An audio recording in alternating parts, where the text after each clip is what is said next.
Hello everyone, this week's Parashat Vaera. Now, we know Parashat Vaera talks about Hachnasat Orchim, inviting guests, and we know how Avram Avinu, he invited guests, and we learn so much in this week's Parsha about inviting guests. Now, there's a story that said about certain Rebbe who came to a town, and he came as a simple person to a town, and he came to a rich man's house. He wanted to stay there, but the rich man did not want to accept him, and he kicked him out. Okay, so this Rebbe went to somebody else, not a rich man, to a simple person, and he stayed by him, and that simple person invited him and gave him food and gave him a place to stay. But eventually, like after a week or two, the Rebbe comes back to that same town, but this time with the horses, with the carriage, with the whole entourage, and the whole town came out to greet the Rebbe. And this rich man also, he came out to greet him, and he comes to the Rebbe and says, "It would be my honor to invite you to my house. Please accept my invitation." So the Rebbe says, yeah, of course, yes, I'll come to you. And so the rich man, he was all excited. He goes home and he waits for the Rebbe. But what does the Rebbe do? He goes and he sends out his horses and carriage to that rich man's house, but he himself goes to that simple man who invited him the first time, who he stayed by the first time. The rich man comes out. He sees a horse and a carriage, and it's empty. Nobody's there. So he goes and he looks for Rebbe. He finds him by that simple man's house. He comes to him and says, "Rebbe," he says, "I invited you and you accepted my invitation. Why didn't you come? Why did you send me your horse and carriage to my house?" So he said, "Listen, a few weeks ago I came to this town and I banged on your door, and I asked if you, and you did not accept me. You kicked me out. But now, so what changed?" He said, "But now I come and you invite me. So the only change," he said, "the only difference was from before and after was last time I came as a simple man, and now I came with a horse and carriage. So when you invited me," he said, I saw that only because I came with a horse and carriage, that's why you invited me. So therefore I sent my horse and carriage to you. But the person who did real Achnasat Orchim was that simple man. So I go to him. I will go to him. But to you I send my horse and carriage because only because of horse and carriage you invited me." That's the story that they say about the Rebbe.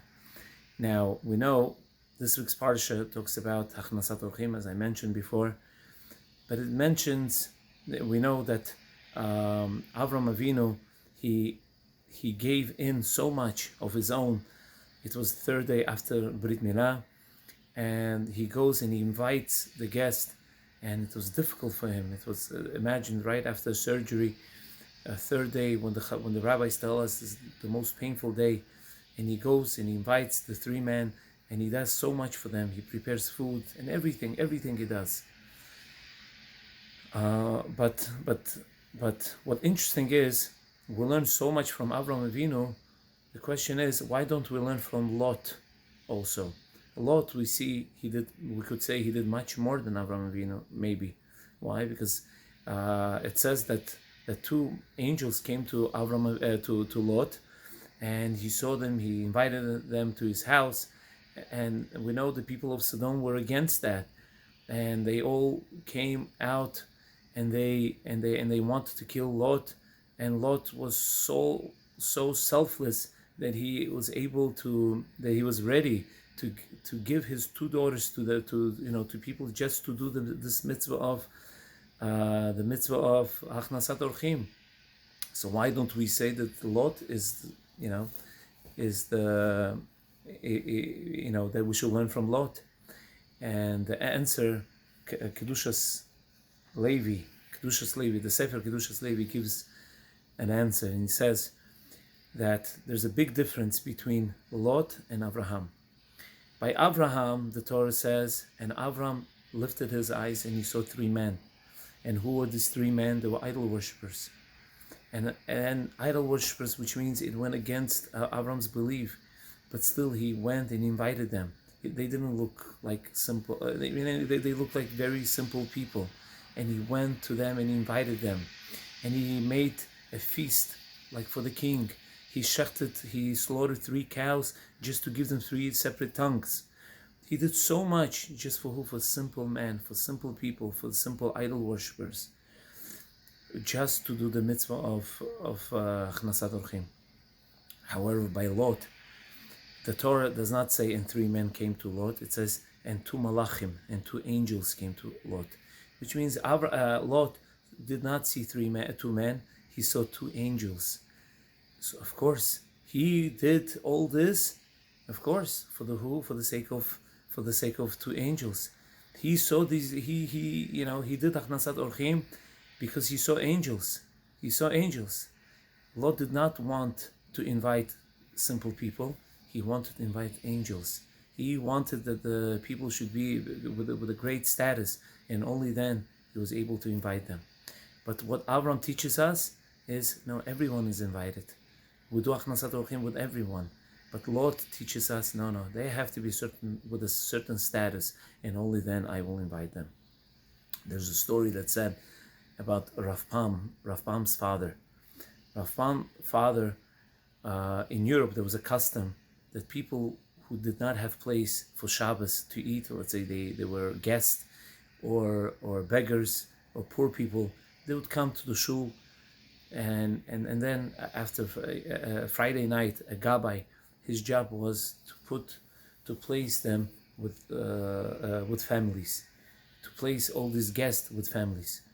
So people who looked nice with the frock, who looked decent, so they were invited right away. They had no problem.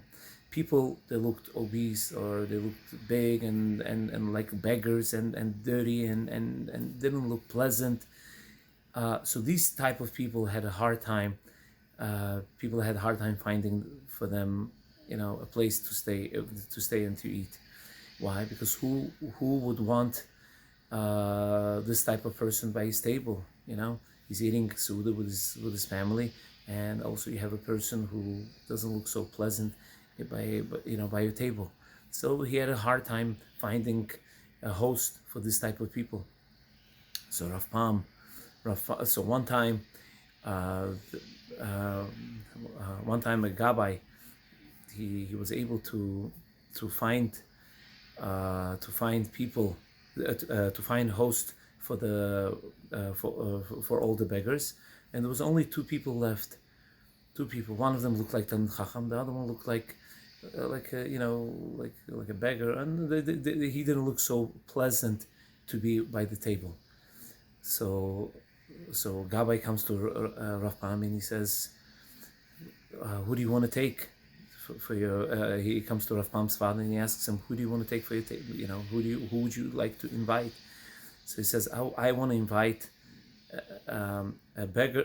I want to invite a guest who's going to eat, because I want to do mitzvah Achnasat Orchim."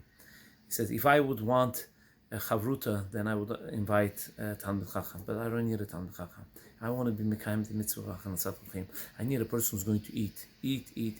So I need a person like an obese, a good person who's going to eat." So he invited the second person.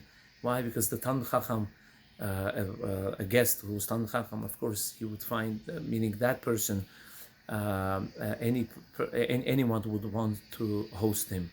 But the person who's obese and is not so pleasant to be by the table, that type of person, not everybody would want to be would want to invite him, and therefore Rav Pam said, "I want him." Now, what do we learn from this?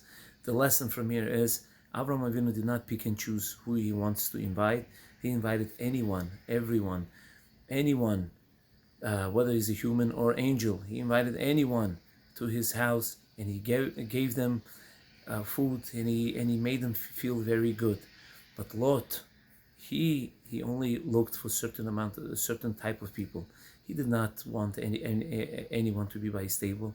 He wanted only certain type of people to be by his table. The lesson that we learn: if you want the achnasat orchim, you have to do. You can't. It has to be anyone. Anyone. Yeah, it cannot be just a certain type of people. And this is what we learn from Avram Avinu. Have a great Shabbat. Shabbat Shalom.